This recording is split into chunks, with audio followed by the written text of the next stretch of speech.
तो चलिए आज मैं मुन्ना ठाकुर आज बात करेंगे, हम लोग डिस्कस करेंगे जो हम लोग का टॉपिक है आज का। आज का टॉपिक क्या है तो बता देते हैं आपको साहित्यिक स्रोत के बारे में। जैसा कि हम लोग जो पिछला लेक्चर था वो सब के बारे में जो हम लोग डिस्कस किए थे। हम लोग विदेशी यात्रा जो था उसके बारे में पूरा पढ़ लिए थे। तो आज जो साहित्यिक स्रोत है उसको डिस्कस करेंगे। फिर अगर चैनल पर नए होंगे तो पहले मैं आपको बता देना चाहता हूँ कि चैनल को जो पहले सब्सक्राइब कर लेना है, ठीक है।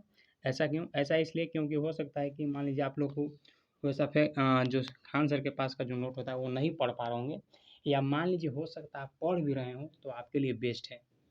क्यों? क्योंकि आपको जो यहाँ पे मान लीजिए जो पढ़े हुए हैं उनके लिए रिवीजन हो जाएगा। अब मान लीजिए जो नहीं पढ़ पा रहे हैं उनके लिए बेस्ट ये है कि उनको जो है शुरू से जो फाउंडेशन होता है हिस्ट्री का वो आपको मिल जाएगा, ठीक है।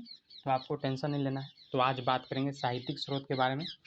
मैं प्रयास करता हूँ कि आपको जो डिस्क्रिप्शन में लिंक रहेगा वहाँ पे लिखा हुआ होगा इतिहास यानी हिस्ट्री फाउंडेशन बैच करके, ऑल कॉम्पिटिटिव एग्जाम से लिखा होगा।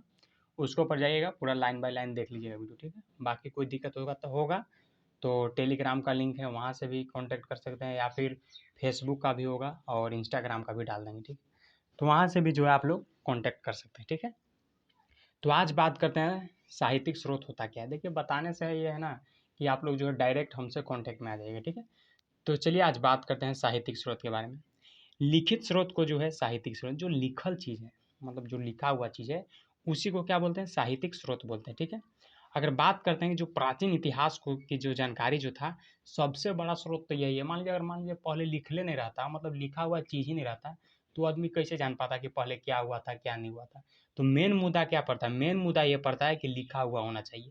अगर लिखल चीज़ रहेगा, अगर लिखा हुआ चीज़ रहेगा तो आपको जानकारी मिलेगा कि हाँ पहले ऐसे हुआ था, ऐसे ऐसे, मतलब जो भी कंसेप्ट है वो आपको प्राप्त होगा, ठीक है। तो मोटा मोटी अगर बात किया जाए तो जो भी लिखा हुआ चीज़ है उसी को जो हम लोग क्या बोलते हैं? साहित्यिक स्रोत बोलते हैं, ठीक है। चलिए, ऐसे डायरेक्ट एग्जाम में पूछेगा कि साहित्यिक स्रोत क्या है, मान लीजिए और पूछ भी देता तो 4 ऑप्शन देगा। कॉम्पिटिटिव एग्जाम का आप तैयारी कर रहे हैं तो पूछ भी देगा तो आपको 4 ऑप्शन देगा, डायरेक्ट टिक करना है कि जो भी लिखा हुआ चीज़ है, लिखा हुआ जो स्रोत मिला उसी को जो हम लोग क्या बोलते हैं? साहित्यिक स्रोत बोलते हैं, ठीक है।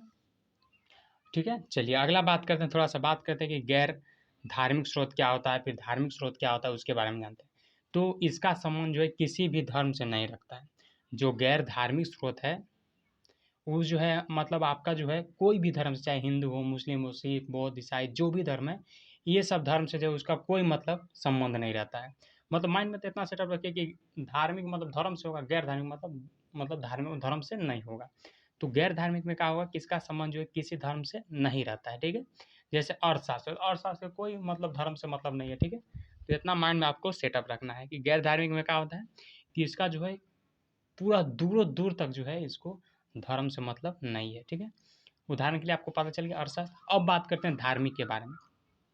तो इसका संबंध जो है आपका किसी न किसी धर्म से होता है, मतलब कोई ना कोई धर्म से है तो आपका धार्मिक हो गया, ठीक है, धार्मिक स्रोत हो गया, ठीक है।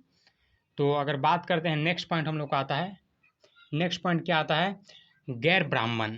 गैर ब्राह्मण के बारे में अगर बात किया जाए तो वैसे स्रोत जिनका संबंध हिंदू धर्म से नहीं है।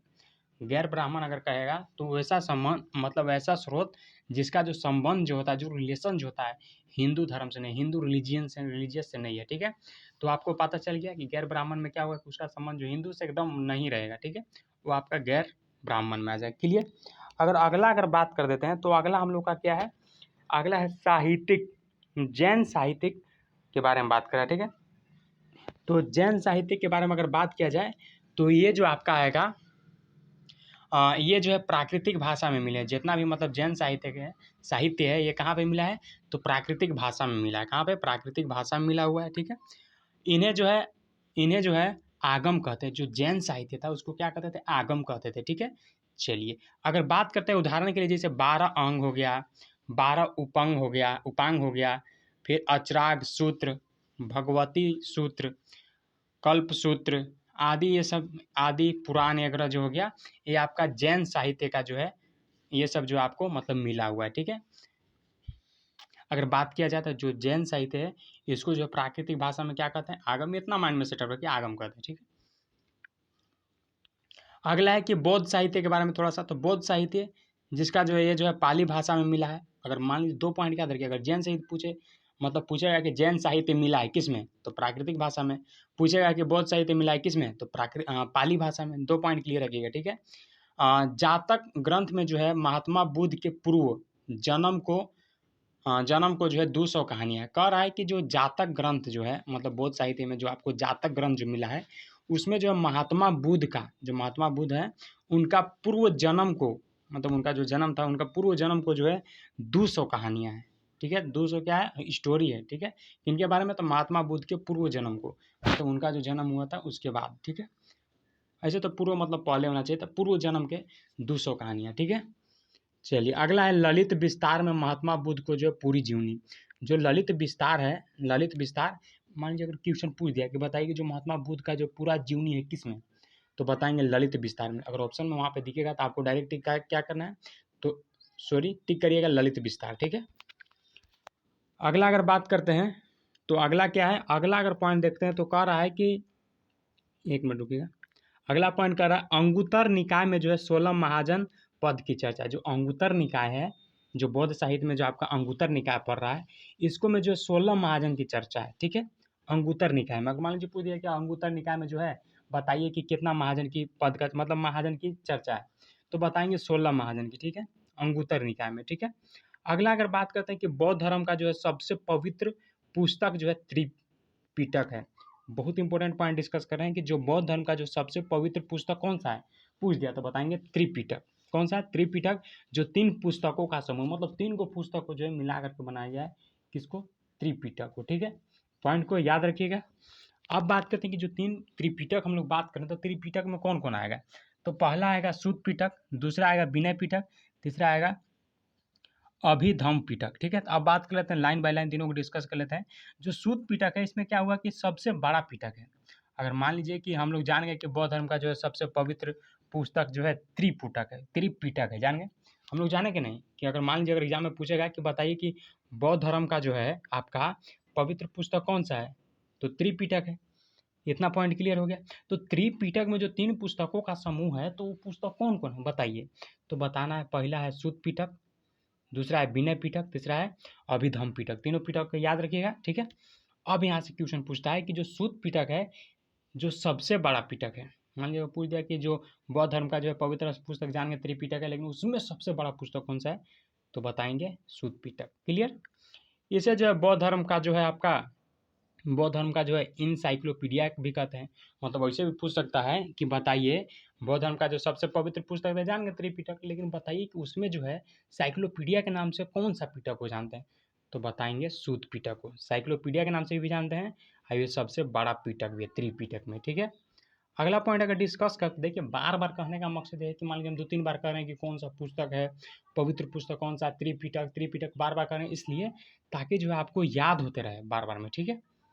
तो सेकंड में अगर बात करते हैं विनय पिटक के बारे में, तो ये जो है सबसे छोटा पिटक, बड़ा पिटक आपको पता चल गया क्या चीज़, तो सूत पिटक, और छोटा पिटक विनय पिटक। इसमें जो है बौद्ध धर्म के जो है प्रवेश की चर्चा है, जो बौद्ध धर्म का कैसे प्रवेश है, कैसे एंट्री है, सब के बारे में जो है चर्चा है किस में, तो विनय पिटक में।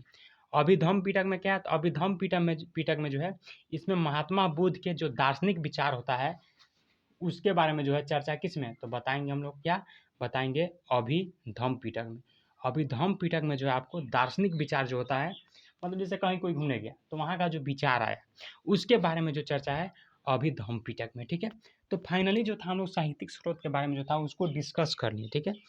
जो अगला जो लेक्चर आएगा तो उसके बारे में हम लोग क्या डिस्कस करेंगे, तो जो वेद ये सब बच रहा है वेद के बारे में जो है डिस्कस कर लेंगे। वेद होगा फिर वेदांग ये सब जो है वो सब के बारे में जो है डिस्कस करेंगे, क्योंकि ज़्यादा मतलब यही एक ही टॉपिक को बनाने में जो है थोड़ा ज़्यादा टाइम लग जाता है। इसीलिए हम नहीं भी चाहते हैं कि मान लीजिए कम टाइम में मान लीजिए बेस्ट कंटेंट मिल रहा है तो फिर क्या जरूरी है ज़्यादा टाइम बर्बाद करने का, ठीक है। तो मिलते हैं एक फ्रेश वीडियो में। अगर वीडियो पसंद आता हो तो लाइक कीजिएगा, कमेंट कीजिएगा, और चैनल पर नए होंगे तो बार बार मैं कहता हूँ कि आपको चैनल को सब्सक्राइब कर लेना है ताकि आपसे एक भी वीडियो छूटेगा नहीं, ठीक है। तो चलिए मिलते हैं एक फ्रेश वीडियो में, और डिस्क्रिप्शन में लिंक रहेगा, जो भी आपको लगेगा हेल्पफुल उस पर आप विजिट कर सकते हैं, ठीक है। Thank you so much.